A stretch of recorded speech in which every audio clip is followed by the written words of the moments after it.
Dostlar, bugünkü dərsimiz kartoqrafik tədqiqat metodları olacaq. Gəlin baxaq. Kartoqrafik tədqiqat metodları.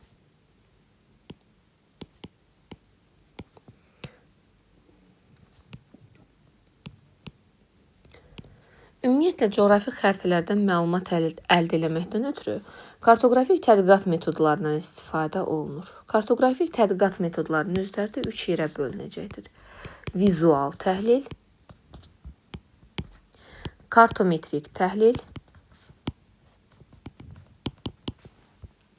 və bir də qrafik təhlil.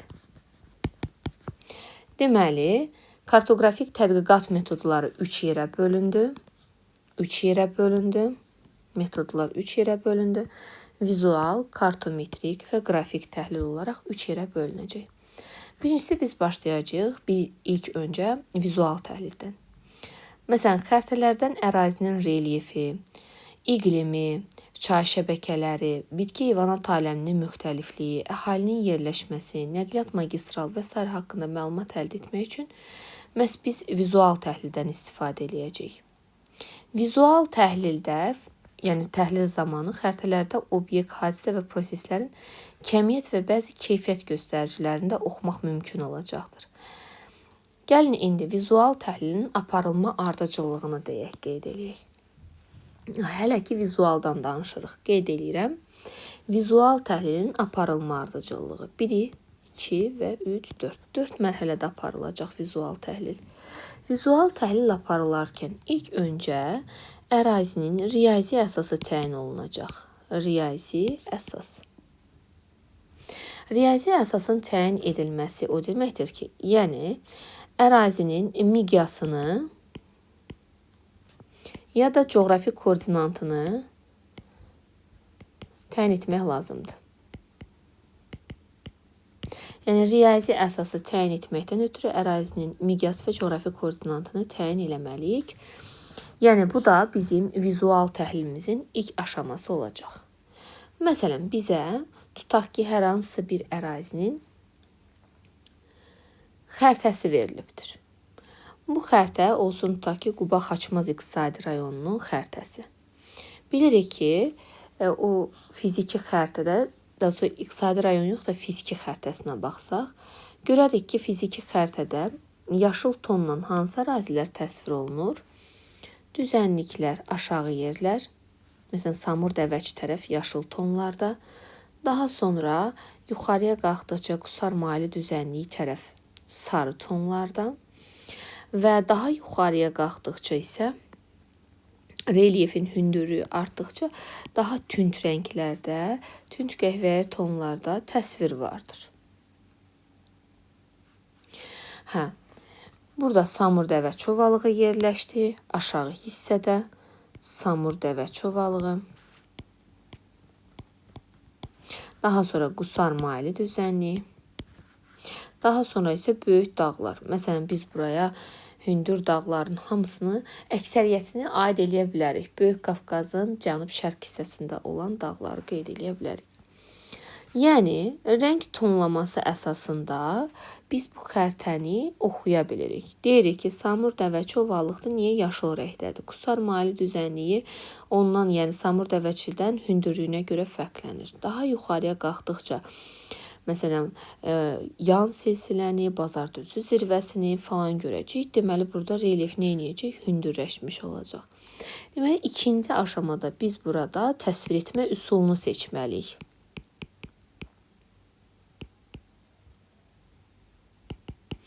Gördüyümüz kimi burada hansı təsvir etmə üsulu seçilmiş olacaqdır? Təbii ki, keyfiyyət fonu, rəng tonlamasına görə, yəni relyefin hündürlüyünün təyin edilməsi. Deməli, vizual təhlil edilərkən birinci riyazi əsas təyin olunur. Riyazi əsasda da, məsələn, coğrafi koordinat dedik, bir də ki, coğrafi miqyas dedik. Məsələn, Quba-Xaçmazda təqribən 48 və 49 dərəcəlik şərq uzunluqları arasında və 41 dərəcə şimal enliyindən yuxarıda qalan hissədə. 40 dərəcə şimal enindən yuxarıda qalan hissədə yerləşmiş olacaqdır. Deməli, koordinatını deyiriksə də, ya da xəritənin, məsələn, tutaq ki, miqyası 1 santimetrdə 200 kilometr təsvir olunsun. Miqyasını deyiriksə də, deməli onun birinci aşamada riyazi əsasını təyin edirik.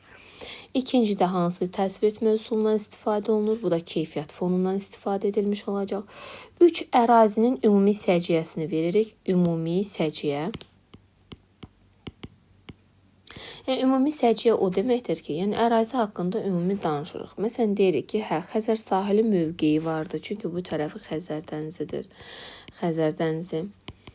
Rusiya ilə sərhəd mövqeyə malikdir. Düzənlik ərazisi Samur dəvəçidir. Buradan, məsələn, Böyük Qafqazdan başlayan çaylar, Qusar, Qudyal, Vəlvələ, bu kimi yüksək düşməyə malik olan çaylar keçir.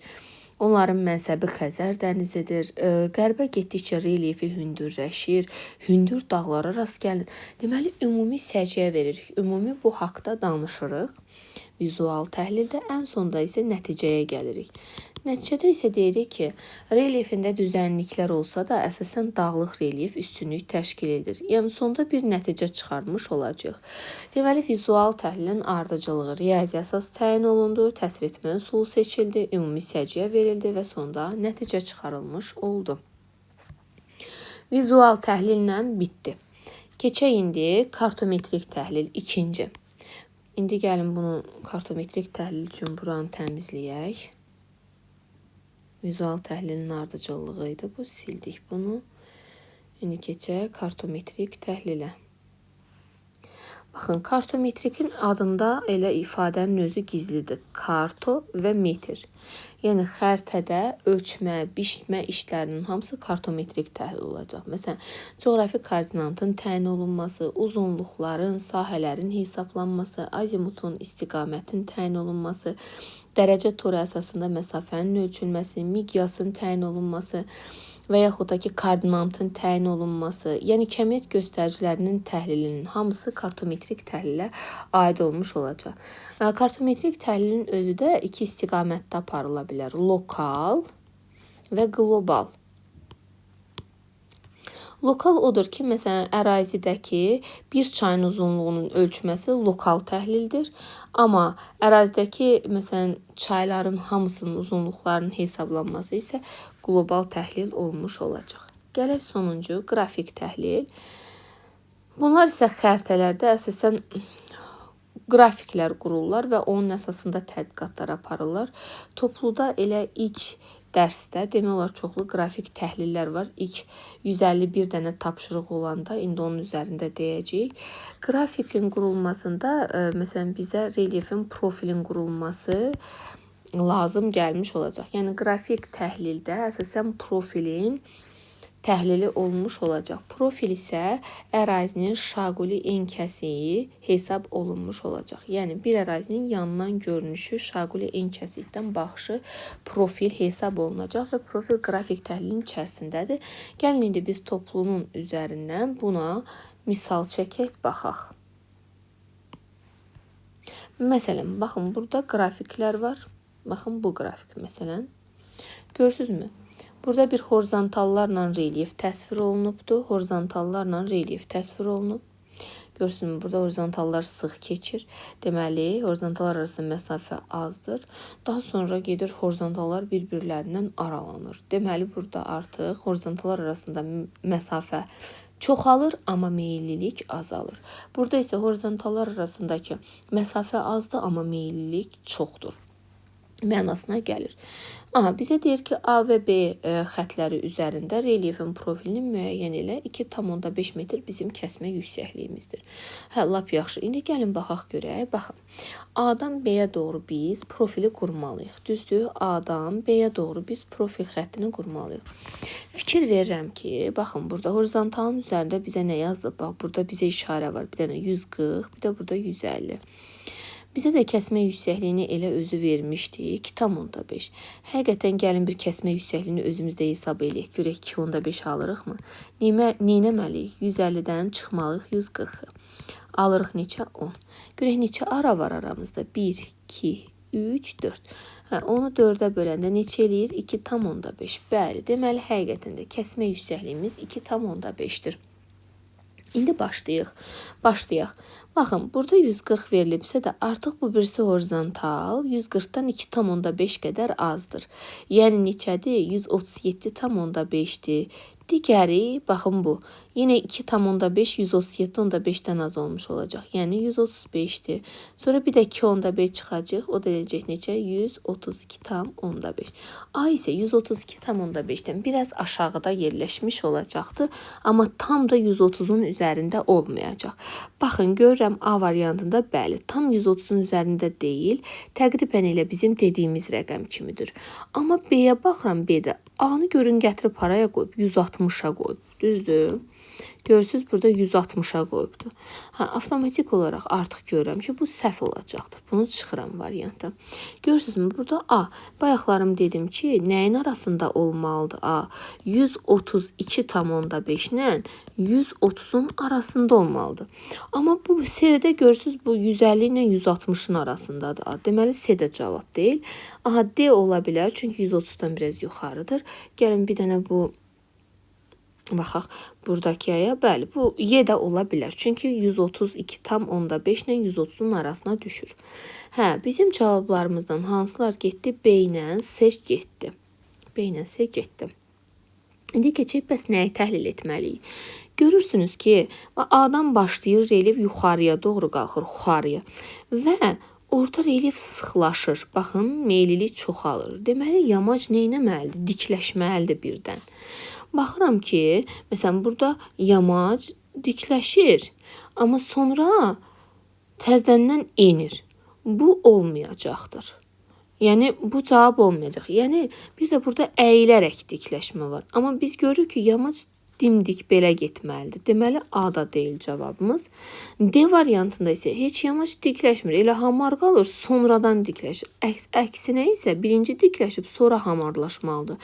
Nədən bilirik? Çünki burada horizontallar arasındakı məsafə çoxalıbdır. Məsafə çoxalıbsa da orada meyillilik azalıb və relief hamarlaşıbdır deməkdir. Baxın, Y variantındakı kimi. Relief qalxır, sonra relief hamarlaşır. Harda bitməli idi? Baxın, 156,9'da. Baxın, o da 156,9. Gəlir 150 ilə 160'ın arasına düşürmü? Bəli, düşür. Deməli, cavabımız nə variantı olur? Y variantı olur.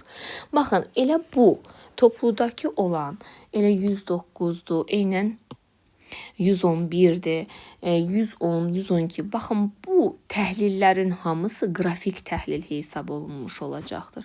Baxın, məsələn, bayaqlarım biz reliefin profili qurulmuşdu. Biz bu profil əsasında onun qrafikini oxuyub təhlil elədik. 5 variantın içərisində seçdik ki, orada təsvir olunan reliefin hansıdır? Variantlardan hansı oradakı təsvir olunan reliefin təsviridir, profilidir. Bunu təyin etməkdən ötürü biz necə bir təhlil apardıq? Qrafik təhlil aparmış olduq. Ümid edirəm ki, burada qaranlıq qalan bir məqam olmadı. Əgər olarsa, şərh bölməsində qeyd edə bilərsiniz. Sağ olun, sağlıqla qalın.